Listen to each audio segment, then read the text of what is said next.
Bonjour à tous. Et on se retrouve comme chaque semaine pour une nouvelle thématique. Et aujourd'hui, on va parler de l'encaissement des loyers. On dit plus souvent des revenus locatifs. On était resté au dernier thème sur vous et moi qui avons investi finalement dans l'immobilier. Là, on va parler vraiment de l'investissement immobilier. On va oublier résidence principale et résidence secondaire. Vous avez mis en place des locataires qui vont payer des loyers mensuels. Donc vous avez différentes possibilités d'encaissement, virement, chèque, espèces. C'est possible, mais par contre, bien garder reçu et dépôt, parce que lors d'un contrôle fiscal, il faut justifier de ce paiement, puisqu'à un moment, vous allez aussi donner une quittance à votre locataire, on ne sait jamais. Vous pouvez aussi demander à la CAF, pour certains dossiers, de vous payer directement. Tout cela emmène à vous encaisser, il faut le déclarer, comme c'est revenus de tous les jours. Mais il y a une déclaration fiscale qui va peut-être générer de l'impôt et la fameuse CSG, la contribution sociale et généralisée. Maintenant vient l'heure du choix. Soit il émane du type de location que vous avez mis en place, donc du bail choisi, meublé, nu. Il peut aussi venir du type de société auquel vous avez investi, une SCI, à l'IS, à l'IR, vous n'aurez pas la même fiscalité, ou voire peut-être une SRL de famille. Après, je ne vais pas aller dans le détail sur l'investissement à travers les sociétés, puisque j'en parlerai sûrement dans un autre thème. On arrive à deux possibilités. Vous en avez sûrement entendu parler. Soit vous retrouvez du côté des revenus fonciers, qui est plutôt de la location nue, avec une 2044 à remplir.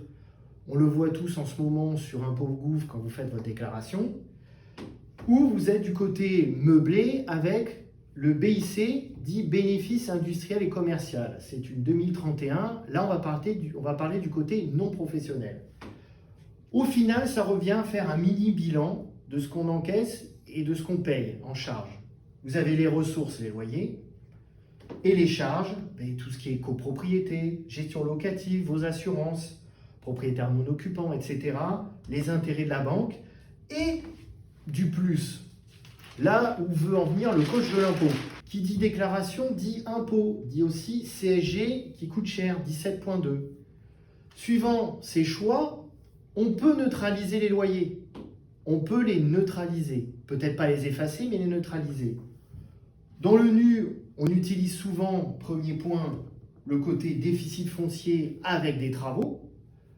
Ça fera l'objet d'un thème spécifique.